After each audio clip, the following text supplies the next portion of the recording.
দর্শক স্বাগত জানাচ্ছি আমেরিকান পোস্টের নিয়মিত আয়োজন আমেরিকান পোস্ট পডকাস্টে। রাজনীতি, অর্থনীতি, বাণিজ্য, বিনোদন সহ সারা বিশ্বের নানাবিধ আলোচিত বিষয় নিয়ে আমাদের নিয়মিত আয়োজন। আজকে আমাদের আলোচনায় থাকছে বাংলাদেশের আসন্ন জাতীয় সংসদ নির্বাচন। আলোচনার জন্য আমার সাথে এই মুহূর্তে যুক্ত হচ্ছেন নর্থ ক্যারোলাইনা ইউনিভার্সিটি থেকে প্রফেসর ডক্টর নকিবুর রহমান। তিনি বাংলাদেশ জামায়াতে ইসলামীর যুক্তরাষ্ট্রের মুখপাত্র এবং বাংলাদেশ জামায়াতে ইসলামীর সাবেক আমির মাওলানা মতিউর রহমান নিজামীর সন্তান। আমরা তার সাথে আলোচনা করব, বাংলাদেশের নির্বাচনের নানাবিধ বিষয় আসবে এবং সেই সাথে বাংলাদেশের নির্বাচনে জামায়াত ইসলামের বর্তমান কি অবস্থা এবং সামনের দিনগুলোতে আসলে কি হতে যাচ্ছে সেই বিষয়গুলো আলোচনায় চলে আসবে। ডক্টর নকিবুর রহমান, আপনাকে স্বাগত আমাদের আজকের আয়োজনে। ধন্যবাদ অপলাপা, এবং আপনার মাধ্যমে দর্শকদের শুভেচ্ছা। জি। ডক্টর রাকিবুর রহমান, আপনার সাথে আমার সবসময় আসলে আলোচনা হয়েছে একজন রাজনৈতিক বিশ্লেষক হিসেবে। আজকেও আমরা আপনার রাজনৈতিক বিশ্লেষণ শুনবো, কিন্তু এই মুহূর্তে যেহেতু আসলে বাংলাদেশে জামায়াত ইসলামীর একটি বিশেষ পদ আপনি ধারণ করছেন, আমি দর্শকদেরকে জানিয়ে রাখি আপনি বাংলাদেশ জামায়াত ইসলামীর যুক্তরাষ্ট্রের মুখপাত্র। নিশ্চয়ই জামায়াত ইসলামীর রাজনৈতিক যে বিশ্লেষণগুলো সেটা আপনার কাছ থেকে আমরা একটু ভিন্নভাবে জানতে পারবো। শুরুটা আসলে এটা দিয়েই করতে চাই। নির্বাচন একেবারেই আমাদের দোরগোড়ায়। জামায়াতের অবস্থান নিয়ে আপনি কতটা আশাবাদী এবং কেন? ধন্যবাদ আপনাকে আপনার অনুষ্ঠানে আমাকে আমন্ত্রণ জানানোর জন্য। দীর্ঘ 15টি বছর বাংলাদেশের মানুষ তাদের ভোটাধিকার প্রয়োগ করতে পারেনি। 2008 সালে সর্বশেষ বাংলাদেশের জনগণ ভোট দিতে পেরেছিল। সে সময় যাদের 18 বছর হয়নি, একেবারে 18 বছরের দ্বার প্রান্তে, আজকে তাদের বয়স 36 বছর। আপনি চিন্তা করতে পারেন যে এই 36 বছরের জীবনে তারা এখনো পর্যন্ত তাদের গণতান্ত্রিক অধিকার প্রয়োগ করতে পারেনি। এ কারণে বাংলাদেশের এই 4 কোটি নতুন ভোটার, তারা কিন্তু একেবারে মুখিয়ে আছে। তারা তাদের এক্সাইটমেন্টটা ধরে রাখতে পারছে না। একটা উৎসব মুখর একটা পরিবেশ কিন্তু আমরা দেখছি, এবং আহ, একটু অস্থিরতার জায়গা হয়। নির্বাচন বাংলাদেশে কখনোই একেবারে খুব শান্তিপূর্ণ হয় না, যদিও জুলাইয়ের আন্দোলনের বিপ্লবের পরে আমাদের প্রত্যাশা ছিল যে আমরা আগের অবস্থায় ফিরে যাব না, কিন্তু তারপরও কিছু বিচ্ছিন্ন ঘটনা ছাড়া মোটামুটি কিন্তু আমরা দেখছি যে একটা সুন্দর অবস্থা বিরাজ করছে। কিছু কিছু জায়গায় আমরা এক্সেপশনাল কিছু কাজ দেখছি যে প্রার্থীরা একে অপরকে অভিনন্দন জানাচ্ছেন তাদের প্রার্থিতা মনোনয়ন চূড়ান্ত হওয়ার পরে। কিছু সংঘর্ষ হচ্ছে, কিছু কটু কথা হচ্ছে, কাদা ছোড়াছুড়ি হচ্ছে। It is part of the election process. আমি আশা করব যে এই এক্সাইটমেন্টটা 12ই জানুয়ারি 12ই ফেব্রুয়ারি পর্যন্ত অক্ষুণ্ণ থাকবে, এবং যে এক্সাইটমেন্টটা তরুণরা, স্পেশালি 4 কোটি নতুন ভোটাররা শো করছেন, এই এক্সাইটমেন্টের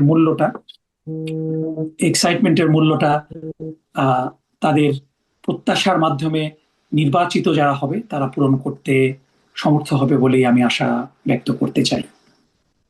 জি, কিন্তু মানে জামায়াতের অবস্থানটা সম্পর্কে আসলে একটু জানতে চাচ্ছিলাম যে জামায়াত আসলে জয়লাভ করবে বলে আপনি কেন আশাবাদী? কারণ আমরা যদি অতীতের নির্বাচনগুলো দেখি, জামায়াতের সমর্থন তো তুলনামূলক একটু কম ছিল। এবার কেন মনে হচ্ছে যে জামায়াতের সমর্থন আসলে বেড়েছে? আসলে বাংলাদেশের এই নির্বাচনটা অনেক দিক থেকেই নতুন। আহ, আপনি যদি বাংলাদেশের নির্বাচনের ইতিহাস দেখেন, যে আহ, আপনার 73 সালে যে নির্বাচন হয়েছে, এটাকে সত্যিকার অর্থে কেউ কোনো রাজনৈতিক বিশ্লেষণের মধ্যে আনবে না, কারণ এটা একটা একতরফা নির্বাচন ছিল। 1979 সালে শহীদ প্রেসিডেন্ট জিয়াউর রহমান যে নির্বাচনটা দিয়েছিলেন, যদিও তিনি তার সততার জায়গা থেকে নির্বাচন ঠিকমতো করার চেষ্টা করেছিলেন, কিন্তু তারপরও তিনি যেহেতু সামরিক বাহিনীর সর্বাধিনায়ক ছিলেন, একটা দলীয় প্রশাসনের অধীনে নির্বাচন হয়েছিল, ওটাকে কেউ মানে আপনার নিরপেক্ষতার মাপকাঠিতে ওই নির্বাচনকেও খুব বেশি গণনার মধ্যে আনবে না। 86 সালে বিএনপি সেই নির্বাচনে অংশগ্রহণ করেনি, এবং স্বৈরাচারী এরশাদ অনেকগুলো আসনে সামরিক বাহিনীকে দিয়ে নির্বাচন কেন্দ্র দখল করেছিল। 88 সালে তো একতরফা নির্বাচনই হয়েছে। সো বাংলাদেশে প্রথম গণতান্ত্রিক একটা প্রতিদ্বন্দ্বিতাপূর্ণ নির্বাচন বাংলাদেশ দেখেছে 1991 সালে, এবং সেই ধারাবাহিকতায় 96 এবং 2001, তিনটা আমরা যদি গোল্ড স্ট্যান্ডার্ডের নির্বাচন ধরি, এই তিনটা আমরা নির্বাচন দেখব। 2008 সালে মানুষ ভোট দিয়েছে, এটা অবশ্যই অনস্বীকার্য, কিন্তু আপনি সে সময় সাংবাদিক ছিলেন, আপনারাও অনেক কিছু প্রত্যক্ষ করেছেন যেটা আপনারা প্রচার করতে পারেননি। আহ, যেহেতু একটা পুরা সামরিক শাসনের আন্ডারে এই নির্বাচনটা হয়েছে, 2008 কিন্তু অনেকটা 79 সালের নির্বাচনের মতোই হয়েছে। তারপরে তো বাংলাদেশের ইতিহাস, অন্ধকারের ইতিহাস, এটা হয়নি। সো আমরা যদি 91 সালের নির্বাচনের পরিসংখ্যানটা দেখি, যে বাংলাদেশ জামাত ইসলামী সেখানে 12.32% ভোট পেয়েছে, এবং সেই ভোটের মাধ্যমে তারা 18টি আসনে জিততে সমর্থ হয়েছিল। এবং 96 সালের নির্বাচনে, এই দুটা নির্বাচনেই জামাত এককভাবে অংশগ্রহণ করেছিল। এবং 96 সালের নির্বাচনে জামাত 300 আসনেই প্রতিদ্বন্দ্বিতা করে। 91-তে জামাত নির্বাচন সম্ভবত 212 কিংবা 13 আসনে নির্বাচনে অংশগ্রহণ করেছে। আমার সংখ্যাটা ভুল হতে পারে, যদি ভুল হয় ক্ষমা করবেন। কিন্তু মানে মানে 100% আসনে করেনি, একটু কম আসনে করেছিল। 96-তে 300 আসনে নির্বাচন করার ফলে জামাতের ব্যাপারে কিছু, জামাতের কোন বেজের মধ্যে কিছু কি বলা যায়, যে রিজেন্টমেন্ট ছিল, যে কেন জামাত আওয়ামী লীগের সাথে আন্দোলন করেছে। এ কারণে আমরা দেখেছি যে 12% থেকে সেটা কমে 9%-এ নেমে গিয়েছে, এবং আসন সংখ্যাও কমে গিয়েছিল 18টা থেকে 3টা। সো আমরা যদি এই দুইটা নির্বাচন দেখি, একটাতে 12% আর একটাতে 9%, এবং সেই 96 থেকে আজকে অবশ্যই জামাতের অনেক উত্থান হয়েছে, ভোটের অংশ বেড়েছে, সাংগঠনিক সামর্থ্য বৃদ্ধি করেছে। কিন্তু এর বাইরেও আমরা যদি বিএনপি এবং আওয়ামী লীগের ভোটের সংখ্যাটা ধরি, যে বিএনপি 91 সালে পেয়েছিল অ্যাবাউট 32 পয়েন্ট সাম%।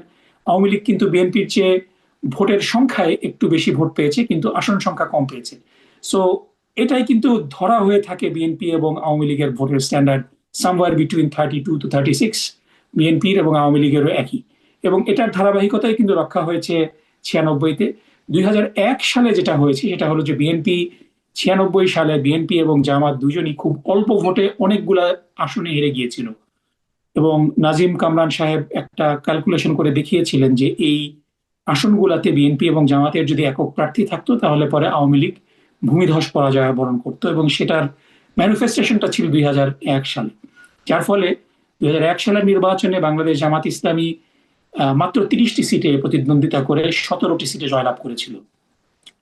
এখন অনেক বুদ্ধিজীবী, আমি তাদেরকে জ্ঞান পাপী বলবো, তারা জামাতকে ওই 2001 সালে তাদের প্রাপ্ত ভোটের যেই যেই অঙ্কটা, জামাত সেখানে 30টা আসনে নির্বাচন করে 4% ভোট পেয়েছে, তারা বলতে চায় যে জামাতের ভোট 4%। কিন্তু আপনি যদি একটু বিবেকটা উন্মুক্ত করে চিন্তা করেন, যে 91 সালে জামাতের 12% থেকে তো কমে 4% কোনোভাবে হতে পারে না। এবং আপনি 30টা সিটে নির্বাচন করলেন, বাকি 270টা সিটে কি আপনার একটা ভোটও নেই? সো এই 4%টা আসলে খুবই বুদ্ধিজীবী যারা এটা দাবি করেন, এটা অন্তঃসার শূন্য, এবং এটার কোনো মেরিট আসলে নেই। আর একটা কথা যেটা বলতে চাই, যে একটা বাইনারি পলিটিক্স এর মধ্যে যখন আপনার চয়েস থাকে ইয়েস অথবা নো, কিংবা আওয়ামী লীগ অথবা বিএনপি, তখন কিন্তু আওয়ামী লীগ এবং বিএনপির যে প্রাপ্ত ভোট, এটা আওয়ামী লীগ এবং বিএনপির নিজস্ব ভোট এটা আপনি বলতে পারবেন না। বিএনপি কে অনেক মানুষ ভোট দেয় যারা আওয়ামী লীগকে অপছন্দ করে দেয়, আবার আওয়ামী লীগকে অনেক মানুষ ভোট দেয় বিএনপি কে অপছন্দ করে। আমরা এটা মার্কিন যুক্তরাষ্ট্রে আমরা যেখানে থাকি সেখানেও আমরা দেখেছি, যে রিপাবলিকান এবং ডেমোক্রেটদের বাইরে লিবারেটেরিয়ানরা কিংবা আপনার গ্রিন পার্টি মাঝে মাঝে অনেক ভালো কর্মসূচি দেয়, কিন্তু তারা সেই ওই 5-6%-এর থ্রেশহোল্ডটা ওভারকাম করতে পারে না। সেই তুলনায় জামাতের যেই 12% থেকে 15%-এর যে বেসটা, এটা কিন্তু it's a it's a it's a exception. এটা কিন্তু তৃতীয় শক্তি কিন্তু এতটা পাওয়ারফুল হয় না। এই প্রথম আমরা নির্বাচনে বাংলাদেশ জামাত ইসলামী এই বাইনারি ক্যালকুলেশনের মধ্যে আসছে, বিএনপি ভার্সেস এনটি বিএনপি। এবং জামাতের প্রচার প্রচারণা আপনারা অনলাইনে দেখবেন যে এমন মানুষ করছে যারা টিপিক্যাল একটা ধর্মভিত্তিক দলের কর্মী, তাদেরকে মনে করার কোনো কারণ নেই।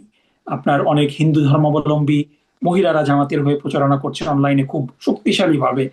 অনেক খুব প্রোগ্রেসিভ মানুষ জামাতের প্রচারণা করছে, একেবারে র্যাপ মিউজিক বানিয়ে জামাতের দাড়িপাল্লার গান প্রচারণা করছে। সো এরা কিন্তু জামাতের যে কোর বেসটা আছে সেটার সেই কোর বেসের অংশ না।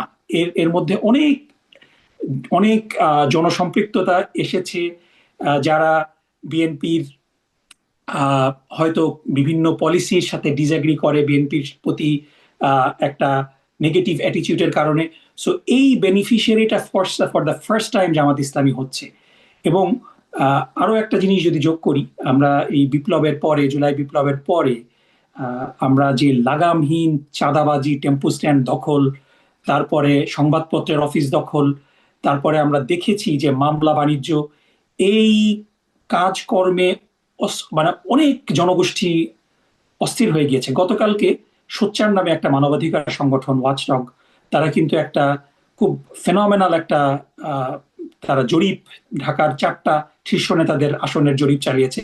সেখানে তারা দেখেছে যে 32% মানুষ যারা ইতিপূর্বে বিএনপিকে ভোট দিয়েছে তারা বলছে যে তারা এবার জামাতকে ভোট দেবে। এটা কিন্তু অলমোস্ট 1/3। সো এই বিভিন্ন কারণে জামাত ইসলামী এবার আহ, অনেকেই বলছে যে জামাত একটা আহ, মানে সারপ্রাইজ দিবে জনগণকে। জামাতের যে উত্থানটা, এটা যদিও আপনি বাংলাদেশের সংবাদ আহ, পত্রে কাজ করেছেন, টিভি চ্যানেল, ডিজিটাল মিডিয়াতে কাজ করেছেন, টিভি চ্যানেলে কাজ করেছেন, আপনার সাথে এখনো অনেকের সম্পৃক্ততা আছে। আপনি জানেন যে বাংলাদেশের প্রতিটি আহ, সংবাদ মাধ্যম এক্সেপ্ট ফর 1 or 2 এখন বিএনপির নিয়ন্ত্রণাধীন। কিন্তু তারপর ওই সংবাদ মাধ্যমগুলা জামাতকে কাভারেজ দিতে বাধ্য হচ্ছে। বিদেশি সাংবাদিকরা, কলাম লেখকরা, অবজারভাররা মন্তব্য করছে যে জামাতের একটা বিস্ময়কর উত্থান হয়েছে। এবং এটার কারণটা শুধুমাত্র জামাতের যে বেসটা এক্সপ্যান্ড করেছে এটা না, বাইনারি ইকুয়েশনের একটা অংশ জামাত ইসলামী হয়েছে এবার, যার কারণে অনেকেই জামাতের ব্যাপারে চিন্তা করছে। আর একটা জিনিস যেটা অ্যাড করব, এটা বলি আমি আমার এই কোশ্চেনটার উত্তরটা আমি শেষ করব, সেটা হলো যে গত 54 বছর ধরে এবং বিশেষ করে গত 17 বছর বাংলাদেশ জামাত ইসলামীর বিরুদ্ধে এত জঘন্য অপপ্রচার চালানো হয়েছে, যেভাবে উন্মানুষ করা হয়েছে, ডিহিউম্যানাইজ করা হয়েছে জামাতকে। মানুষ ওই জায়গা থেকে জামাতকে হত্যাযোগ্য করে ফেলা হয়েছে। আবরার ফাহাদকে, বিশ্বজিৎকে জামাত এবং শিবির ট্যাগ দিয়ে হত্যা করে ফেলা হয়েছে, এবং সংবাদপত্রগুলা এইভাবে জাস্টিফাই করতো যে বিশ্বজিৎ তো আসলে শিবির না, অ্যাজ ইফ যে শিবির হলে হত্যাকাণ্ডটা জায়েজ হয়ে যেত। সো ওই জায়গা থেকে সর্বপ্রথম জামাত ইসলামের ইতিহাসে স্বাভাবিক প্রক্রিয়ায় কোনো বাধা বাধা ছাড়াই বাংলাদেশ জামাত ইসলামী মানুষের কাছে পৌঁছতে পেরেছে। এবং মানুষ খুব অবাক হয়ে যাচ্ছে যে গত 54 বছর ধরে জামাতের বিরুদ্ধে যেই ডিহিউম্যানাইজেশন ক্যাম্পেইন হয়েছে, জামাতকে দানব হিসেবে প্রচার করা হয়েছে, অথচ এরা তো বিপদ আপদে আমাদের পাশে। এরা তো যখন বাংলাদেশে কোথাও বন্যা হয় তখন ডাক্তার শফিকুর রহমান জীবনের ঝুঁকি নিয়ে ছুটে গিয়েছেন, দিন রাত পরিশ্রম করে মানুষের পাশে গিয়েছেন। কোথাও অগ্নিকাণ্ড হলে সবার আগে তিনি সেখানে পৌঁছে গিয়েছেন, অসহায় মানুষের পাশে। সো এই যে মানুষের কাছে যাওয়া, মানুষ যে বিগত দিনগুলোর যে মিস ইনফরমেশন, ডিহিউম্যানাইজেশন, তার সাথে বাস্তবতার মিল খুঁজে না পাওয়া, এটার একটা ডাইরেক্ট ইম্প্যাক্ট আমরা দেখেছি পাঁচটা বিশ্ববিদ্যালয়তে ইসলামী ছাত্র শিবিরের ভূমিধস একচেটিয়া বিজয়। এবং আমরা আশা করছি এটার কন্টিনিউশন 12 তারিখে ইনশাল্লাহ হবে। জি, ডক্টর নাকিবুর রহমান, মানে বাংলাদেশের রাজনীতিতে বিএনপি তো মোটামুটি একটা শক্তিশালী দল। আমি আওয়ামী লীগকে সাইড করে রেখেই বলছি।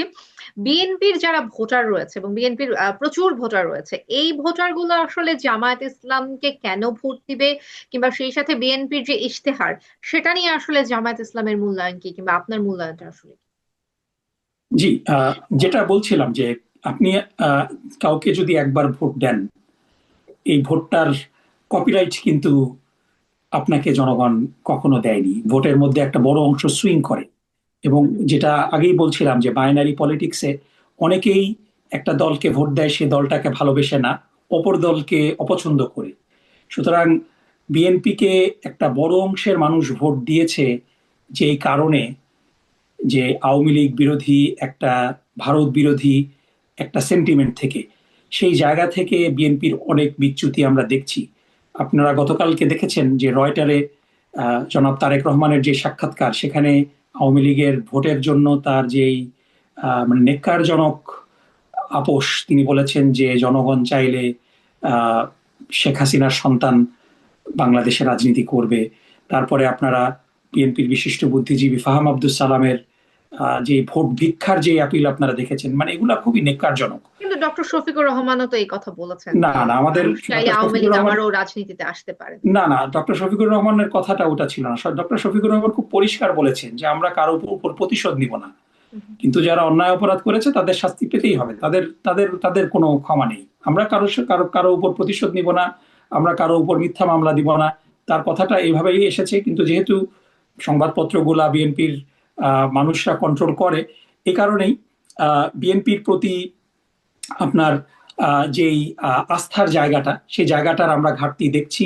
এবং সবচেয়ে বড় কথা হলো যে বাংলাদেশে সেই পুরানো রাজনীতি, বিএনপি কেন যেন সেই 2001-এর চক্রে আটকে আছে, সেখান থেকে বের হয়ে আসতে পারছে না। 2001 থেকে 2026 পর্যন্ত বাংলাদেশ কিন্তু বদলে গিয়েছে। বাংলাদেশের জেন জি, তারা কিন্তু কোনো কথা আমি আপনি বললাম, আমাদের কথাকে ফেস ভ্যালুতে বিশ্বাস করে না, তারা ফ্যাক্ট চেক করে ইনস্ট্যান্টলি। আমি শিক্ষক হিসাবে আমি দায়িত্ব নিয়ে বলতে পারি যে আমি ক্লাসেও দেখি যে যখন আমি কোনো কথা বলি, সেই কথাটা যখন কারো আমার স্টুডেন্টদের পছন্দ হয় না, ইনস্ট্যান্টলি তারা কিন্তু এটাকে ফ্যাক্ট চেক করে যে প্রফেসরের সাথে ডিসএগ্রি করতে পারবে কিনা, এবং দে আর ভেরি মানে আনবাউড অ্যাবাউট ইট। তারা কিন্তু বলে ফেলে যে যে জায়গাগুলোতে ডিসএগ্রি করি। সুতরাং আমরা যদি সেই পুরানো কথাগুলা, পুরানো রাজনীতিতে যদি আমরা আটকে থাকি, নতুন কোনো কিছু জনগণকে যদি দিতে না পারি, তাহলে পরে কিন্তু জেন জি সেটাকে গ্রহণ করবে না। আপনি স্পেসিফিকলি আমাকে ইশতেহার নিয়ে কথা বলতে বলেছেন। বিএনপির ইশতেহার, বিএনপির যারা একেবারে খুব অন্ধভক্ত তাদেরকেও ডিসঅ্যাপয়েন্ট করেছে। বিএনপির এই ইশতেহারে নতুন কিছু নেই। আমি খুব স্পেসিফিক কয়েকটা জায়গায় বলবো যে দেখেন, আপনারা যদি বিএনপির 2000, আমি যেটা বলছিলাম যে বিএনপি 2001-এ আটকিয়ে আছে, বিএনপি 2001 সালে যে নির্বাচনী ইশতেহার পেশ করেছিল, হয়তো বিএনপির তারেক রহমান সহ অনেকেই মনে করছেন যে মানুষের কাছে 2001-এর কপি নেই, কিন্তু সবার কাছেই আছে। 2001-এ বিএনপি দেখেন বলেছিল যে সমবায় কৃষকদের 5,000 টাকা করে কৃষি ঋণের আসল, সুদ, জরিমানা সব মওকুফ করবে। এটা কিন্তু করেনি বিএনপি ক্ষমতায় থাকাকালীন সময়। এবার এসে ওই 5,000 টাকার জায়গায় বলছে যে সব কৃষকের 10,000 টাকা মওকুফ করবে। একই জিনিস পালন করতে ব্যর্থ হয়েছে। আর একটা জিনিস দেখেন, তারা বলছে যে শিল্প প্রতিষ্ঠানে, এটাও কিন্তু 2001-এর ইশতেহারে আপনি পাবেন, শিল্প প্রতিষ্ঠানে নিরবিচ্ছিন্ন বিদ্যুৎ সরবরাহ নিশ্চিত করা হবে। একই জিনিস এবার 2026-এর ইশতেহারে আছে। তারা 2001-এ বলেছে যে greater Dhaka transport management authority প্রতিষ্ঠিত করবে, এটা তারা করে নাই। এবার একই কথা বলছে যে মেট্রোপলিটন, মানে নামটা খালি একটু চেঞ্জ করেছে, যে আগে বলেছিল গ্রেটার ঢাকা ট্রান্সপোর্টেশন ম্যানেজমেন্ট, এবার বলছে মেট্রোপলিটন ট্রান্সপোর্ট কর্তৃপক্ষ গঠন করবে। তারপরে দেখেন সেই 2001-এ মনোরেল টেকনোলজি কিন্তু অনেক পুরানো, 2001-এ তারা বলেছিল যে মনোরেল চালু করবে, এবারও বলছে মনোরেল চালু করবে। তারপরে 2001-এ তারা বলেছিল যে ন্যায়পাল নিয়োগ করবে, অমডোসম্যান নিয়োগ করবে, অমডোস পার্সন নিয়োগ করবে। আমরা কিন্তু সেটা দেখিনি। এবারও তাদের 2026 সালের ইশতেহারে এটা দেখবেন। তারা বলেছিল 2001 সালে বেকার ভাতা চালু করবে। বেকার ভাতা কোনো ফিজিবল কোনো জিনিস না, এটা বেকারত্বকে আরো বাড়াবে। এটা এবারও করতে পারবে না, কিন্তু মানুষকে লোভ দেখাচ্ছে যে তারা বেকার ভাতা চালু করবে। 2001 সালে তারা বলেছিল যে রাজধানী সহ বড় বড় শহর বস্তিবাসীদের জীবনযাপনের জন্য, মানোন্নয়নের জন্য সরকারি ও বেসরকারি উদ্যোগ সমন্বিত গৃহায়ন ও স্বাস্থ্য শিক্ষা প্রকল্প পরিবেশ বাংলা বাস্তবায়ন করবে। এবারও কত বড় কথা বলে নাই, কাছাকাছি কথা বলেছে, বস্তিবাসীর আবাসন সংকট নিরসন এবং শিক্ষা স্বাস্থ্য ব্যবস্থার উন্নয়ন। সো আমি মানে I can go on and on, সারাদিন লেগে যাবে। এই যে 2001 সালের ইশতেহারকে সিম্পলি কপি পেস্ট করে, কিছু চ্যাট জিপিটি ইউজ করে, ওই ন্যানো টেকনোলজি কৃষিতে ইউজ করবে, ন্যানো টেকনোলজিটা কি এটা যদি কাউকে জিজ্ঞেস করেন, they will not be able to answer. মানে I can go on and on. ইশতেহারে it was a big blunder তারা যে কথাবার্তাগুলো বলেছে। অন টপ অফ দ্যাট আপনি যদি দেখেন যে তারেক রহমান বাংলাদেশের জনগণের সাথে অ্যাবসলুটলি ডিসকানেক্টেড। সাহসী সাংবাদিক মাহমুদুর রহমান সাহেব কিন্তু তারেক রহমানের সাথে একটা বৈঠকে বলেছিলেন যে তারেক রহমান সাহেব, আপনি 17 বছর দেশে ছিলেন না, আপনি অনেক কিছুই দেশের সম্পর্কে জানেন না। তিনি খুব মানে গর্ব ভরে এটা রিফিউট করে বলেছিলেন যে আমি সব খবরই রাখি। কিন্তু আপনি দেখেন যে আমরা তারেক রহমান সাহেব লন্ডনে থাকতে খুব ইমপ্রেসড হয়েছিলাম, যে মনে করেছিলাম যে উনি অনেক কিছু শিখেছেন লন্ডনে 17 বছর। কারণ মানে পারিপার্শ্বিক অবস্থাও তো আপনাকে পরিবর্তন করে। কিন্তু আমরা দেখেছি যে ওই জুম স্ক্রিনের পিছনে স্ক্রিপ্টেড কথাবার্তা, মাহদি আমিন সাহেবের লিখে দেওয়া কথা যখন পরে ভার্সাস যখন আনস্ক্রিপ্টেড স্টেজে গিয়ে কথা বলে, এটা কিন্তু তার মুখোশটা আস্তে আস্তে উন্মোচন হচ্ছে। মানে এমন ডিসকানেক্টেড কথা। তিনি চট্টগ্রামে গিয়ে বললেন যে চট্টগ্রামকে বাণিজ্যিক রাজধানী ঘোষণা করবেন, তিনি জানেনই না যে চট্টগ্রাম বাণিজ্যিক রাজধানী আছে। তিনি কুমিল্লাতে গিয়ে বললেন কুমিল্লা ইপিজেড করবেন। তারপরে তিনি যশোরে গিয়ে বললেন যে যশোরে বন্ধ চিনিকল খুলে দিবেন। আজ পর্যন্ত মানুষ খুঁজতেছে যে যশোরে কোথায় কোন চিনিকল বন্ধ হয়ে গিয়েছে। তিনি দিনাজপুরে গিয়ে বললেন যে দিনাজপুরে তিনি আমের জন্য কাজকর্ম, অথচ দিনাজপুরে তো আমের জন্য দিনাজপুরে কোনো অসুবিধা নাই, দিনাজপুর তো লিচুর জন্য বিখ্যাত। তিনি ফরিদপুরে গিয়ে বললেন যে এখানে তো সয়াবিন চাষ হয়, অথচ সেখানে ভুট্টার চাষ হয়। তিনি জানেনই না। তিনি নীলফামারীতে গিয়ে বললেন যে আহ, এখানে মেডিকেল কলেজ করবো, অথচ নীলফামারীতে মেডিকেল কলেজ অলরেডি আছে। তো এইভাবে যে জনগণের মানে মানে বুঝলাম যে তিনি বাংলাদেশে ছিলেন না। তার যে এত হাই প্রোফাইল উপদেষ্টা পরিষদ, তার আশেপাশে নাকি এত বিরাট বড় সাইমুম পারভেজরা আছে, কিন্তু তারা গুজব আহ, সৃষ্টিতে ব্যস্ত। তারা ইভেন মানে এতটুকু সময় তারা ব্যয় করছে না তারেক রহমানের বক্তব্যটাকে ঠিক করে দেওয়া। সো বেসিক্যালি বাংলাদেশের জনগণের প্রতি তাদের যে ডিসরেসপেক্ট, যে তারা মনে করছে যে জনগণ তাদেরকে ভোট না দিয়ে কোথায় যাবে, এই যে ডিসরেসপেক্ট, অহংকার, অহমিকা, এবং তারা জিতে গেছে ক্ষমতায়, তাদেরকে ক্রাউন পরিয়ে দেওয়া হবে, এই যে অবস্থাটা, এটা বাংলাদেশের অনেক মানুষই পছন্দ করছে না এবং এটা থেকে বেরিয়ে আসতে চায়। এবং এজন্যই একটা অল্টারনেটিভ হিসাবে, নতুন একটা পরিবর্তনের জায়গা হিসেবে বাংলাদেশ জামাত ইসলামীকে অনেকেই পছন্দ করছে। যে অনেকেই বলছে যে সবকিছুই তো দেখলাম, বাংলাদেশ জামাত ইসলামীকে একটু দেখি। আর তার উপরে সবগুলা ছাপিয়ে দুর্নীতি হয়ে গিয়েছে বাংলাদেশের এখন সবচেয়ে বড় বিস্ফোরা। এবং বাংলাদেশ জামাত ইসলামী যেইভাবে দুর্নীতি মুক্ত একটা বাংলাদেশ উপহার দেওয়ার জন্য প্রতিজ্ঞাবদ্ধ, এবং শুধু মুখের কথাতেই জামাত এটা বলছে না, আমার আব্বা সহ জামাতের যেই দুজন মন্ত্রী ছিলেন 2001 থেকে 2006 পর্যন্ত, মানে সেই সময়, মানে লেটস নট ফরগেট, বাংলাদেশ কিন্তু দুর্নীতিতে চ্যাম্পিয়ন হয়েছে। সেই সময় হাওয়া ভবনের দুর্নীতি, তারপরে গিয়াসউদ্দিন আল মামুনের যে কাহিনী, সেই গিয়াসউদ্দিন আল মামুনের ভাই হাফিজ ইব্রাহিমকে কিন্তু আবার নমিনেশন দিয়েছে, ঋণ খেলাপিদেরকে নমিনেশন দিয়েছে বিএনপি। সুতরাং বিএনপির প্রতি মানুষের কিন্তু সেই যে উদ্বেগের জায়গাটা, এটা রয়ে গিয়েছে যে বিএনপি পরিবর্তনের কথা বলছে কিন্তু পরিবর্তিত হয়নি। সুতরাং ওই দুর্নীতিমুক্ত বাংলাদেশ গঠন কিন্তু বিএনপিকে দিয়ে হবে না। এজন্য এই আস্থার জায়গাটা মানুষ জামাত ইসলামীকে আস্থার জায়গায় আনতে চাচ্ছে এবং জামাত ইসলামীকে একবার দেখতে চাচ্ছে। এবং জেন জির যে অ্যাটিচিউডটা আমি দেখছি, যে তারা বলছে যে আমরা জামাতকে একবার মানে পরখ করে দেখি না কেন, যদি জামাত ইসলামী আমাদের প্রত্যাশা পূরণ না করতে পারে, আমরা হাসিনার মতো ফ্যাসিবাদকে বিদায় করেছি, আমরা জামাতকেও বিদায় করে দিতে পারবো। সো আই অ্যাপ্রিসিয়েট দ্যাট অ্যাটিচিউড। এই চ্যালেঞ্জটা কিন্তু দরকার এবং এই চ্যালেঞ্জটা আমরা নিতে প্রস্তুত। এবং আমরা আর 4 দিন জনগণের আরো কাছাকাছি যাব। আমরা একটা পজিটিভ বাণী দেওয়ার চেষ্টা করব। আমরা দুর্নীতি মুক্ত, আমরা জবাবদিহিমূলক একটা ইনসাফের বাংলাদেশ, মানবিক বাংলাদেশ গড়তে চাই, শুধু আমাদেরকে নিয়ে না, সবাইকে নিয়ে। এজন্য আমাদের কিন্তু স্লোগানটা, কিন্তু আমরা সবাইকে নিয়ে চলতে চাই এবং সবাইকে নিয়েই আমরা সুন্দর একটা ডক্টর বাংলাদেশ নাকিবুর গড়তে রহমান, আপনি আসলে যে অভিযোগগুলো তোলেন, আমি একটু ওইটার একটু রেশ ধরে একটু বলবো যে আপনারা অনেক প্রতিশ্রুতি দিচ্ছেন, আপনারা বলছেন আপনারা দুর্নীতিমুক্ত বাংলাদেশ করবেন, আপনারা বাংলাদেশে অনেক কিছু করার কথা বলছেন, অনেক কিছু ইমপ্লিমেন্টেশনের কথা বলছেন, কিন্তু কিভাবে করবেন সেই রূপরেখাটা কিন্তু এখন পর্যন্ত আপনাদের দলের পক্ষ থেকে স্পষ্টভাবে দেয়া হয়নি। কিংবা আপনাদের দলকে নিয়ে যদি বিভিন্ন সময় বিভিন্ন রকমের সমালোচনা কিংবা বিতর্ক হয়, সেগুলো নিয়েও কিন্তু আসলে আপনারা কোনো স্পষ্ট কোনো রূপরেখা, স্পষ্ট কোনো বার্তা কিন্তু আপনারা দিচ্ছেন না।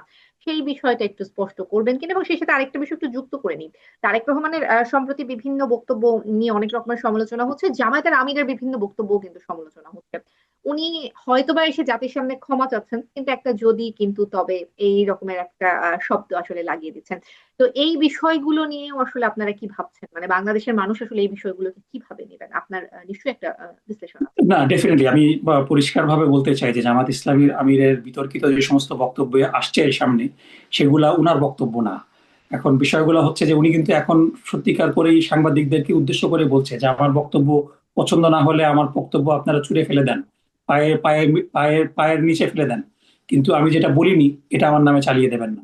তো এটাই হয়ে গেছে মুশকিল, যে যেহেতু মিডিয়াটা এখন বিএনপির হাতে, তারা কিন্তু আপনারা দেখেছেন যে ওনার এক্স হ্যান্ডেলটার, মানে ওনার ডিভাইস হ্যাক হয়েছিল।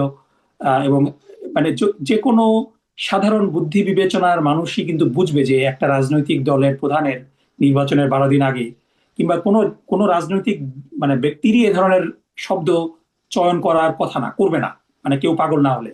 কিন্তু মানে শুধুমাত্র অন্ধ দলীয় আনুগত্যের কারণে কিন্তু বিএনপির পক্ষ থেকে এগুলাকে একেবারে বুস্ট করে করে ভাইরাল করে সিন্ডিকেটেড আক্রমণের মাধ্যমে করা হচ্ছে। সুতরাং ডেফিনেটলি মানুষের ভুল ত্রুটি তো হতেই পারে, কথা মানে স্লিপ অফ টাং হতে পারে, এবং দু এক জায়গায় উনি যে ক্ষমা ক্ষমা চেয়েছেন, এই ক্ষমা চাওয়াটা কিন্তু হলো মূলত যে এই ভুল বক্তব্য প্রচার করার কারণে, উনার বক্তব্য না কিন্তু উনার নামে চালিয়ে দেওয়ার কারণে যে মিসআন্ডারস্ট্যান্ডিং হয়েছে, এই মিসআন্ডারস্ট্যান্ডিং এর কারণে যদি কেউ কষ্ট পেয়ে থাকে, এই জন্য তিনি ক্ষমা চেয়েছেন। তিনি ফর এক্সাম্পল তিনি বীর মুক্তিযোদ্ধা কর্নেল অলিকে পরিচয় করিয়ে দিয়েছেন যে উনি চট্টগ্রাম থেকে বলেছিলেন উই রিভোল্ট।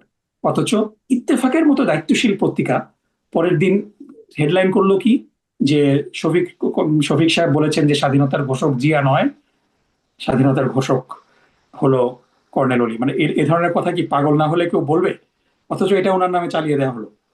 তো এই যে ঘটনাগুলো, এর আগে আপনার বিজনেস স্ট্যান্ডার্ড, উনি 16ই ডিসেম্বরে একটা বক্তব্যে উনি বলছিলেন যে 96 সালে শেখ হাসিনা কি কি কিভাবে জনগণের সাথে আহ, আহ, বিশ্বাসঘাতকতা করেছে। তিনি বলছিলেন শেখ হাসিনার কথা বলে যে শেখ হাসিনা আপনাদের সামনে এসে বলেছেন যে আমরা অতীতে অনেক ভুল করেছি, আমরা খারাপ ছিলাম, আমরা ভালো হয়ে গিয়েছি, আমাদের একবার সুযোগ দেন। বিজনেস স্ট্যান্ডার্ড করলো কি, শেখ হাসিনার কথাটা বাদ দিয়ে এমন ভাবে ভিডিওটা প্রচার করলো, এবং সাথে সাথে সিন্ডিকেটেড ভাবে বিএনপি প্রচার করা শুরু করলো যে শফিক সাহেব বলছে যে আমরা আগে খারাপ ছিলাম, আমরা ভালো হয়ে গিয়েছি, আমাদেরকে মাফ করে দেন, আমাদের একবার সুযোগ দেন, আমরা ক্ষমতায় আসলে আপনাদের উপর আর জুলুম করবো না। মানে তারপরে কিন্তু আমরা যখন বিজনেস স্ট্যান্ডার্ডকে ধরলাম যে আপনারা এটা কেন করেছেন, এটা তো অপসাংবাদিকতা, তারপরে আপনার কিছুক্ষণ পরে, ঘন্টাখানেক পরে তারা মানে সিরিজ ক্ষমা চাওয়া শুরু করলো। কিন্তু এগুলো তো উদ্দেশ্য প্রণোদিত। ইন দ্য মিন টাইম তো হাজার হাজার মানুষ এগুলাকে শেয়ার করে একটা মাইন্ড সেট করে ফেলেছে। তারপরে আপনারা দেখছেন যে এই যে টুইটার হ্যান্ডেলটা, এটা মানে বুঝলাম যে বিএনপির জাতীয়তাবাদী ছাপড়ি দল এগুলা, আপনার ওয়াহিদুজ্জামান অ্যাপোলো, তারপরে এই মারুফ মল্লিক, ইমতিয়াজ মির্জা, এদের মতো পাগল ছাগল এরা এগুলা নিয়ে কথা বলবে, এটা আমরা মানে এটাকে গণায় ধরি না। কিন্তু আপনার যখন একটা দলের প্রধান তারেক রহমান যখন মানে মানে যদি বলেন এবং তিনি তার বক্তৃতার মধ্যে হ্যাকটাও উচ্চারণ করতে পারে না, তিনি একবার বলেন হ্যাক ফ্যাক কিভাবে যেন, মানে মানে এটা ওনার ওনার জন্য মানায়? উনি যদি বিশ্বাস করেন যে শফিক সাহেব নারীদেরকে এরকম ল্যাঙ্গুয়েজ ইউজ করতে পারেন, তাহলে তো তারেক রহমানের রাজনীতিতে থাকাই উচিত না। মানে উনি তো, মানে আমি জানি না যে মানে উনি কি বুদ্ধি প্রতিবন্ধী কিনা, মানে এ ধরনের মানে চিন্তা ভাবনা আরেকটা মানে আমাদের ভাবি প্রধানমন্ত্রীর মগজ থেকে কিভাবে আসে। সো এটা খুবই দুঃখজনক আসলে। আর আপনি প্রথমে যেটা বলেছেন যে আমাদের যে এই পলিসি গুলা আমরা কিভাবে ইমপ্লিমেন্ট করব, এটা আমরা খুব পরিষ্কার ভাবে আমরা আমাদের যে পলিসি সামিট হয়েছিল গত 20শে জানুয়ারি, সেখানে কিন্তু আমরা ডিটেল আমরা বলেছি, আমরা পলিসি পেপার আমরা পাবলিশ করেছি। কিন্তু দুঃখজনকভাবে আমাদের আমরা আমাদের আমির যে কথা বলেননি, এই কথা ওনার নামে চালিয়ে দেওয়ার জন্য যত প্রচেষ্টা করা হয় মিডিয়াতে, আমরা কিভাবে কাজগুলা করব, আমাদের কথাগুলা কিন্তু মানে আমরা পলিসির জায়গায় আসতে পারি না। আমরা পলিসি নিয়ে কথা বলার আগেই একটা কার্ভ বল থ্রো করা হয় এবং পলিসিটা টোটালি অন্য জায়গায় চলে যায়। আমাদের আমাদের ইশতেহারেও আছে যে কিভাবে আমরা আমরা খুবই মানে কি বলা যায় যে উচ্চভিলাষী একটা আমরা পরিকল্পনা ইশতেহার দিয়েছি। এটা ইমপ্লিমেন্ট করাটা খুব সহজ না। কিন্তু সাথে সাথে আমরা কিন্তু বাংলাদেশের সবচেয়ে সম্মানিত যিনি অর্থনীতিবিদ, সিপিডির দেবপ্রিয় ভট্টাচার্য, তিনি কিন্তু আমাদের পলিসি সামিটে ছিলেন এবং তিনি এই প্রশ্নটা করেছেন যে আপনাদের প্রস্তাবগুলো খুবই সুন্দর, এটা ডিমান্ড সাইড, আপনারা বলছেন যে কি করবেন, কিন্তু আপনারা কিভাবে এটা ইমপ্লিমেন্ট করবেন এটা আপনারা এখনো বলেননি। কিন্তু তখনই কিন্তু আমরা পরবর্তী সেশনে, আমরা এটাকে অনেকভাবে ভাগ করেছিলাম, আমরা পরবর্তী সেশনে কিন্তু খুব ডিটেল মানে এভরি পেনির আমরা হিসাব দিয়েছি যে কিভাবে আমরা আনবো। এবং আপনি যদি আমাকে সময় দেন, আমি দর্শকদের সামনে সেটা শেয়ার করতে পারবো ইনশাল্লাহ, যে আমরা যে প্রস্তাবনাগুলো করছি এটা শুধু মানে ফাঁকা বুলি না, আমরা এটাকে কিভাবে ফাইন্যান্স করব, কিভাবে অর্থায়ন করব, এটারও একটা খুব কনক্রিট পরিকল্পনা আমাদের আছে এবং আমরা এটা জাতির সামনে উপস্থাপন করেছি। আমাদেরকে জিজ্ঞাসা করলে আমরা এটার উত্তর দিব। জি, ডক্টর নাকিবুর রহমান, আরেকটা বিষয় একটু বলবেন যে আপনি একটু আগে বলছিলেন যে আপনাদের দলের দুজন যখন বাংলাদেশে মন্ত্রী ছিলেন তাদের বিরুদ্ধে দুর্নীতির কোনো অভিযোগ নেই। 2001 সালের কথা, আমি যদি ভুল না করে থাকি।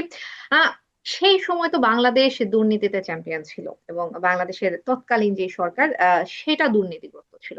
আপনাদের এই দুইজন মন্ত্রীর পক্ষ থেকে কি সেই সময় কিংবা পরবর্তীতে কোনো সময় কোনো ধরনের কোনো প্রতিবাদ কিংবা কোনো ধরনের কোনো এরকম কোনো কথা আমরা কিন্তু আসলে গণমাধ্যমে শুনিনি, যদি হয়ে থাকে একটু জানাবেন কিনা, না, মানে তারা কি গণমাধ্যমে তখন এটা গণমাধ্যমে ছিল না। তারা কি এটা তাহলে ওই টাইমে তারা মানে ওই সময়টাতে তারা আসলে প্রতিবাদ কেন করেনি? মানে তারা তো দুর্নীতি মুক্ত, তাহলে একটা দুর্নীতিগ্রস্ত একটা মন্ত্রিসভায় তারা আসলে কেন দায়িত্বে, কিংবা তাদের সামনে যে দুর্নীতি হচ্ছিল তারা আসলে এটা প্রতিবাদ কেন করেনি কিংবা পরবর্তীতে এটা নিয়ে কেন কথা বলে?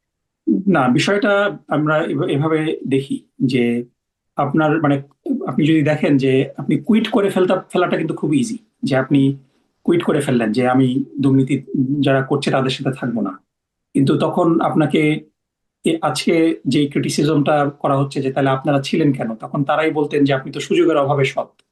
হুম। সো আমরা কিন্তু আমাদের এই দুজন মন্ত্রীকে, if it were their decision they would quit on day one, কিন্তু তাদেরকে সাংগঠনিকভাবে সিদ্ধান্ত দেওয়া হয়েছিল যে আপনারা থাকবেন।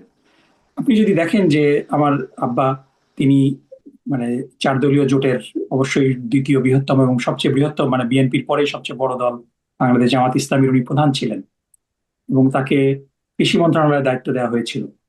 সেই কৃষি মন্ত্রণালয় থেকে ওনাকে ট্রান্সফার করে আহ, শিল্প মন্ত্রণালয়ে আনা হয়েছিল। এটার অনেকগুলা কারণ ছিল, এবং এটা কিন্তু আলোচনা করে আনা হয়নি, উইচ ইজ ডেফিনেটলি শালীনতার পরিপন্থী। এবং এটা নিয়ে বেগম খালেদা জিয়াও দুঃখ প্রকাশ করেছিলেন যে তার হাতেও সবকিছু না। এবং এই জায়গাটাতে আমি দায়িত্ব নিয়ে বলতে চাই যে এখানে যে মূল সমস্যাটা হয়েছিল সেটা হলো দুর্নীতির প্রশ্রয় না দেওয়াটা। কারণ কৃষি মন্ত্রণালয়ের একটা বড় দায়িত্ব হলো যে কৃষকদের জন্য সারের যে রিকোয়ারমেন্ট এটা দেওয়া, এটা অ্যাপ্রুভ করা, যেটা পরবর্তীতে অর্থ মন্ত্রণালয়ের থ্রুতে এটাকে আমদানি করে আনা হয়। এবং সেই সময় বাংলাদেশে যেটা চর্চা হয় যে অবশ্যই দুর্নীতির তো রন্ধ্রে রন্ধ্রে হয়েছে এখানে। জনাব সাইফুর রহমান সাহেব তিনিও একজন সৎ ব্যক্তি। সো বাংলাদেশে আপনি ব্যক্তিগতভাবে যদি সৎ থাকেন এটা সাফিসিয়েন্ট না। আপনাকে সততা, আপনার পুরা পারিপার্শ্বিক ভাবে আপনাকে মেকশিওর করতে হবে আপনাদের আশেপাশের ব্যক্তিরা সৎ, এবং আপনাকে মেকশিওর করতে হবে আপনি যেই জায়গাতে আপনি দায়িত্ব পালন করছেন এই জায়গাতে উপর থেকে নিচ পর্যন্ত কেউ অসততা এবং কোনো কিছু অসৎ কোনো কিছু করছে না। সো আমরা ইতিপূর্বেও অনেক সৎ মন্ত্রী দেখেছি বিএনপির মধ্যেও। সাইফুর রহমান সাহেব একজন সৎ ব্যক্তি ছিলেন, এবং আমার আব্বার পরে কৃষি মন্ত্রণালয়ের দায়িত্ব যাকে দেওয়া হয়েছে এম কে আনোয়ার সাহেব অনেক সৎ ব্যক্তি। ডক্টর ওসমান ফারুক সাহেব অনেক সৎ সৎ মানুষ ছিলেন, এবং you can find a lot of people. কিন্তু they made a conscious decision যে আমরা নিজেরা সৎ থাকবো, আশেপাশে যা হোক এটা আমাদের ধর্তব্যের বিষয় না। সো এই কারণে আপনার অর্থ মন্ত্রণালয়ে যেই সমস্যা হচ্ছিল যে একটা সিন্ডিকেট ইনফিরিয়র কোয়ালিটির সার আমদানি করতো, যার কারণে কৃষকরা ক্ষতিগ্রস্ত হতো। সো আমার আব্বা কৃষি মন্ত্রণালয়ে থাকাকালীন সময় এই সিন্ডিকেট ভেঙে দিয়েছিলেন। আমার ওই সময় সবচেয়ে বড় যে এই বিষয়টা ছিল, আপনারা এখনো যারা ওই সময় এই দুইটায় কিংবা এই তিনটা মন্ত্রণালয়ে কাজ করেছে তারা তাদের সাথে কথা বললে দেখবেন যে সে মানে মন্ত্রণালয়গুলোতে কোনো দলীয় ব্যক্তি কিংবা কোনো মানে কাজ ছাড়া, জেনুইন কোনো কাজে এসেছে এছাড়া কোনো অতিথির প্রবেশ নিষেধ ছিল। আমার আব্বা অফিসে যাওয়ার আগে ফজরের পর থেকে তিনি দলীয় এলাকার লোকজনকে সময় দিতেন। তারপরে বিকালের পরে সন্ধ্যার পরে তিনি দলীয় অফিসে বসে দলীয় লোকজনকে সাথে দেখা করতেন। কিন্তু মন্ত্রণালয়ে কোনো দলীয় ব্যক্তি এবং কোনো এলাকার লোকজনের প্রবেশ নিষেধ ছিল, যার কারণে তারা নির্বিঘ্নে কাজ করেছেন।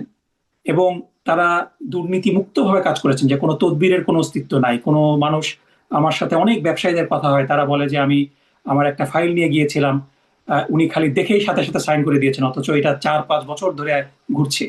সো কারণ ওই যে ঘুষ খাওয়ার যে টেন্ডেন্সি, বিভিন্ন রোড ব্লক তৈরি। সো ওই যে সিন্ডিকেট ভেঙে দেওয়া হয়েছিল, এবং সারের যে সিন্ডিকেট, তারা কোনোভাবে, ডেফিনেটলি সৈফুর রহমান সৎ মানুষ ছিলেন, কিন্তু অর্থ মন্ত্রণালয়ের অন্যদেরকে যে ম্যানেজ করে একটা ইনফিরিয়র কোয়ালিটির সার বছরের পর বছর চাপিয়ে দিয়ে আসছিলেন সেটা করতে পারছিলেন না। এই কারণে কিন্তু অনেকটা প্রধানমন্ত্রীকে বাধ্য করা হয়েছিল আব্বাকে চেঞ্জ করে দেওয়া শিল্প মন্ত্রণালয়। সো এই যে বিষয়টা, সো প্রথম আপনার প্রশ্নের উত্তর যে একটা এক্সাম্পল সেট করা যে ঠিক আছে, আমি স্বার্থপর হচ্ছি না যে আমি নিজে সৎ থাকবো অন্যরা অসৎ থাকলো, আমি আমার মন্ত্রণালয়টাকে দুর্নীতি মুক্ত রাখতে পারি কিনা, এই চ্যালেঞ্জটা কিন্তু তারা গ্রহণ করেছেন, এবং সাকসেসফুলি তারা এই চ্যালেঞ্জটা লিভ করতে সমর্থ হয়েছেন। দ্বিতীয় বিষয় হলো যে আপনি আপনার ভাইয়ের সাথে যদি কোনো ঝামেলা হয়, you don't take it to public. আপনার বাসার ময়লা কাপড় বাইরে শুকাইতে দেওয়ার তো দরকার নাই। So it is in house. Jamaat definitely বিভিন্নভাবে ট্রাই করেছে, কারণ বিএনপির সাথে জামাতের অফিসিয়াল জোটটা কিন্তু ভেঙেছে আহ, এই ফ্যাসিস্ট সরকারের পতনের পরে। তার আগ পর্যন্ত কিন্তু বিএনপি একটা লুজলি অবস্থা হলে বড়, যদিও অনেক সময় বিএনপি জামাতের ব্যাপারে অস্বস্তিতে থাকতো। তারা মনে করতো যে জামাতের সাথে সম্পর্ক ভালো থাকলে পরে পশ্চিমা বিশ্ব বিএনপিকে ক্ষমতায় আনবে না, এই ধরনের একটা বায়বীয় ধারণা থেকে কিন্তু বিএনপি জামাতকে অনেক সময় মানে বিমাতাসুলভ আচরণ করেছে, ডিসরেসপেক্ট করেছে। কিন্তু ফ্যাসিবাদ পতনের জন্য জামাত ইসলামী কিন্তু বিএনপির ব্যাপারে কোনো নেগেটিভ কথা বলেনি। এটা আমরা ইন হাউস রেখেছি যাতে করে আমাদের সম্পর্কটার বেনিফিট আওয়ামী লীগ না নিতে পারে। সো ওই জায়গা থেকেই আমরা বিএনপির দুর্নীতির কথা আমরা প্রাইভেটলি বলেছি, আমরা পাবলিকলি বলিনি। এবং আরেকটা যেটা থার্ড রিজন, সেটা হলো যে বিএনপি জামাত ক্ষমতায় আসার পর থেকেই ষড়যন্ত্র কিন্তু থেমে থাকেনি। আপনার মনে আছে, আপনার হয়তো মনে নাই, কিন্তু কারণ ওই সময়টা আপনি মানে তখনও সাংবাদিকতার মানে মেইন স্ট্রিমে আপনি তখনও আপনার বয়স কম ছিল, কিন্তু সেই আব্দুল জলিলের ট্রাম্প কার্ডের কথা মনে আছে। 30শে এপ্রিলের ট্রাম্প কার্ড সরকারকে ফেলে দেওয়ার জন্য কিন্তু চতুর্মুখী ষড়যন্ত্র সে সময় চলছিল।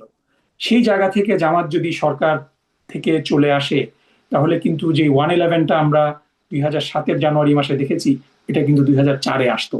সো জামাত চেষ্টা করেছে সরকারকে টিকিয়ে রাখার জন্য, ডিসপাইট বিএনপির অনেক শর্টকামিংস। জামাত কিন্তু এগুলাকে ওভারকাম করতে চেষ্টা করেছে। But at the end of the day BNP was on its own, BNP was too arrogant. এবং যার ফলশ্রুতিতে এবং একটা সময় পর্যন্ত এই অ্যারোগেন্সটা আমরা অ্যাকসেপ্ট করে নিয়েছি, কারণ আমাদের বড় শত্রুকে আমাদের ফেলতে হবে। এবং সেই বড় শত্রু যখন বিদায় নিয়ে গিয়েছে, এখন ইটস এ ফেয়ার গেম। আমরা তাদেরকে 2024-এর 5ই আগস্টের পরে বলেছি যে আমরা একটা একটা ফ্যাসিবাদ মুক্ত আমরা পরিবেশে আছি। আল্লাহর হস্তে আমরা জনগণের উপরে চাঁদার বোঝা চাপিয়ে না দিই, আমরা টেম্পু স্ট্যান্ড গুলো দখল না করি। আমরা কিন্তু বিএনপিকে প্রাইভেটলি বলেছি, কিন্তু তারা শোনেনি। কিছু কিছু ব্যবসায়ী আমাকে বলছে, সেদিনও কথা হচ্ছিল, যে তারা বলছে যে গত 5-10 বছরে আমরা যে পরিমাণ চাঁদা দিইনি, বিএনপিকে এই 1.5 বছরে তার থেকে বেশি চাঁদা দিতে হয়েছে। সো এগুলো দুঃখজনক। এগুলো আমরা বিএনপিকে প্রাইভেটলি বলেছি, তারা শোনে নেই। এখন যেহেতু আমাদের বিগার এনিমি নেই সামনে, এজন্য ইটস এ ফেয়ার গেম। আমরা জনগণকে বলছি যে আপনারা যদি এই একই ব্যবস্থার মধ্যে আস্থা রাখেন, তাহলে পরে আমরা ফ্যাসিবাদ মুক্ত করতে পেরেছি, কিন্তু আমরা অর্থনৈতিক মুক্তি করতে আমাদেরকে পারবো না।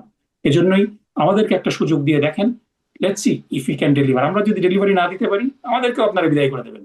জি, ডক্টর নাকিবুর রহমান, পশ্চিমা বিশ্বের কথা বলছিলেন, এই বিষয়টা একটু আনতে চাই। আপনি যুক্তরাষ্ট্রের মুখপাত্র, আমেরিকার সাথে কোনো রকম কোনো কথা হয়েছে কিনা, আমেরিকা জামাতকে কতটুকু চায়, এই বিষয়টা নিয়ে আপনি আসলে কি পর্যবেক্ষণ?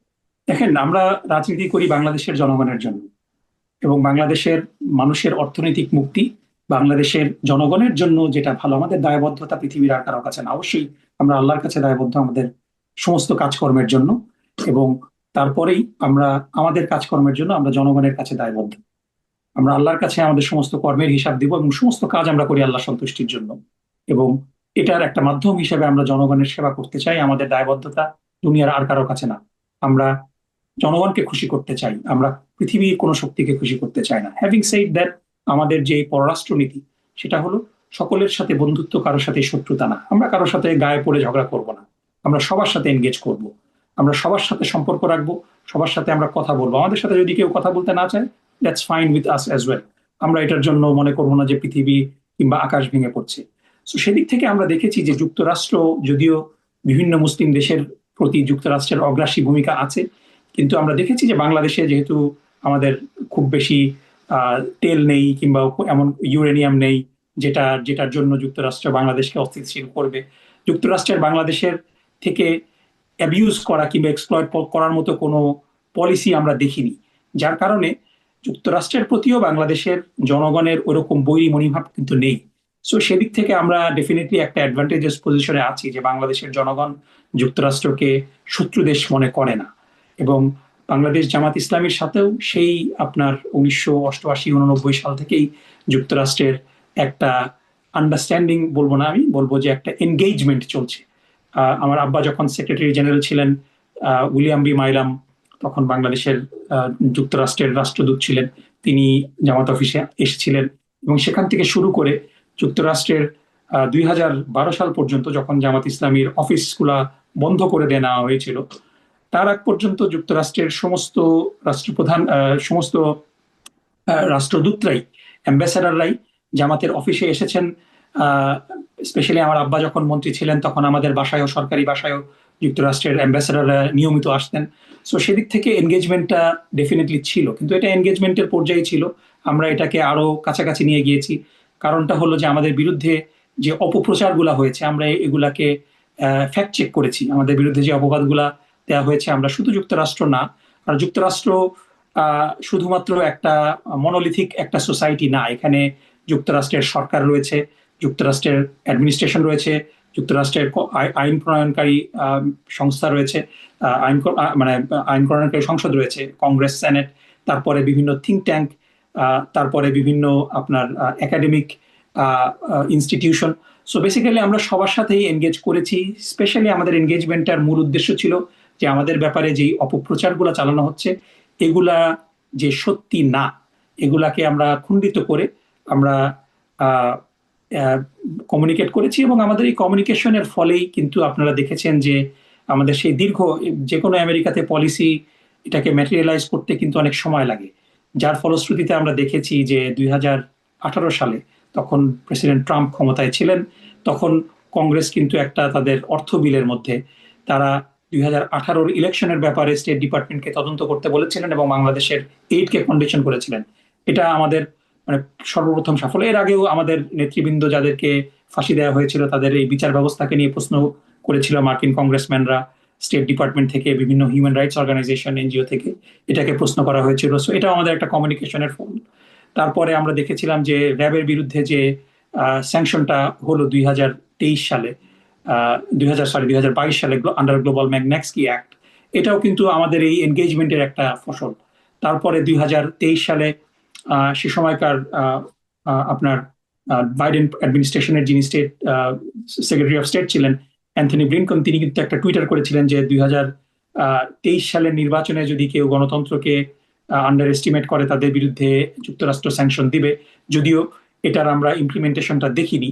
সো এই যে এনগেজমেন্টটা, এটা আমাদের দীর্ঘদিনের যোগাযোগের একটা আউটপুট। এবং এখানে বলে রাখি যে আমরাই যে শুধু যোগাযোগ করেছি এটা না, বিভিন্ন জায়গা থেকে বিভিন্ন ইন্ডিভিজুয়াল তাদের ক্যাপাসিটিতে যোগাযোগ করেছেন, বিভিন্ন একাডেমিক্স করেছেন যোগাযোগ, বিভিন্ন সাংবাদিক করেছেন। সো এটা ইট ওয়াজ এ 360 ডিগ্রি অ্যাপ্রোচ।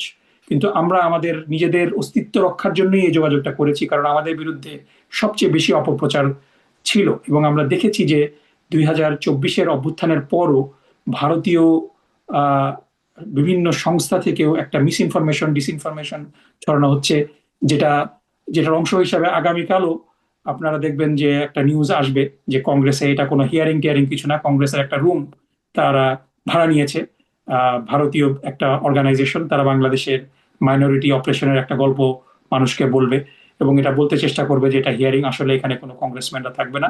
এটা হলো আব্দুল মোমেন, পররাষ্ট্রমন্ত্রী ছিলেন যে বাংলাদেশের, তিনি এখানে প্রধান অতিথি হিসেবে উপস্থিত থাকবেন, এবং দু একজন হোয়াইট সুপ্রিমিস্ট যারা ট্রেডিশনালি ইসলাম বিরোধী, যেমন মাইকেল রুবেন, তারা হয়তো দু একটা গল্প বলবেন। এবং এরা যে এই গল্পগুলো বলবে এর প্রত্যেকটাই কিন্তু ফ্যাক্ট চেক করা আছে, যে কেউ কোনো একজন হিন্দু মারা গিয়েছে ডাকাতির কারণে, তাকেও বলা হচ্ছে যে এই সরকার তাকে মেরে ফেলেছে, জামাত শিবির তাকে মেরে ফেলেছে। সো এই ধরনের যে স্পেসিফিক ইনসিডেন্ট, তারা আগামীকাল যতগুলা কথা বলবে, যতগুলো হত্যাকাণ্ডের কথা বলবে, এবং এই দুই একটা এক্সাম্পল দিয়ে বলবে যে শত শত, মানে তিনটা নাম বলবে, বলবে যে শত শত শত শত নাম বলতে বললে এটা বলতে পারবে না। মানে তাদের ন্যারেটিভটা এমনই যে প্রতিদিন নাকি বাংলাদেশের নদীতে ভাসা লাশ ওঠে। তো আমি আপনাদের নিউ ইয়র্কে একজন ব্যক্তি থাকে, তার নাম মনে হয় গুহু, তার সাথে একটা আলোচনায় আমি তাকে জিজ্ঞেস করেছিলাম যে আজকে কোনো নদীতে লাশ পাওয়া গেছে কিনা। সে বলছেন না। তা বললাম যে গতকালকে পাওয়া গেছে কিনা, গত এক সপ্তাহের মধ্যে পাওয়া গেছে কিনা কোনো লাশ। তো এই যে মিথ্যা প্রচার করতে করতে তারা মানে একেবারে মানে কিছু মানুষকে ইনফ্লুয়েন্স তো করেই। সো এই জন্য আমরা কন্টিনিউসলি এই এনগেজমেন্টটা করছি, এবং এই এনগেজমেন্টের কারণে আমরা তাদের কাছে বিশ্বাসযোগ্যতা অর্জন করতে পেরেছি, যেটা হয়তো অন্যরা করতে পারছে না। সো আমাদের রাজনীতিকে হয়তো এরা পছন্দ নাও করতে পারে, এবং এটা নিয়ে আমরা আমাদের মধ্যে কোনো ওয়ারি নেই, কারণ আমাদের রাজনীতি তাদেরকে পছন্দ করতে হবে নট নেসেসারিলি। কিন্তু আমাদের কথা হলো যে আমাদের প্রতি যেই মিথ্যা অবিচার করে তথ্য সন্ত্রাস চালানো হচ্ছে, এই ব্যাপারে আমরা আমাদের বক্তব্য পেশ করার সুযোগ চাই। সো জি এই জায়গা থেকে আমরা এনগেজ সবসময় করি এবং করতে থাকবো। জি ডক্টর নাকিবুর রহমান, আমরা একদম শেষ পর্যায়ে চলে এসেছি। আপনাকে অসংখ্য ধন্যবাদ এবং কৃতজ্ঞতা, আপনি আমেরিকান পোস্টকে আজকে সময় দিয়েছেন। আপনাকেও ধন্যবাদ এবং আপনার মাধ্যমে দর্শকদেরকে ধন্যবাদ। এবং আমি সর্বশেষ দর্শকদেরকে আপিল করব যে আপনারা বাংলাদেশের এই যে জুলাই অভ্যুত্থানকে ইনস্টিটিউশনালাইজ করার জন্য হাকে জয়যুক্ত করবেন এবং আপনাদের পছন্দের প্রার্থীকে, যিনি সৎ, যিনি যোগ্য এবং যিনি মেধাবী, সে যেই দলেরই হোক, তাকে আপনারা ভোট দেবেন, যাতে করে আমরা সুন্দর একটি বাংলাদেশ গড়ে তুলতে পারি। দর্শক, ধন্যবাদ জানাবো আপনাদেরকেও। আমেরিকান পোস্ট পডকাস্টে এই ছিল আজকের মতো। আমেরিকান পোস্টের সঙ্গেই থাকুন সবসময়।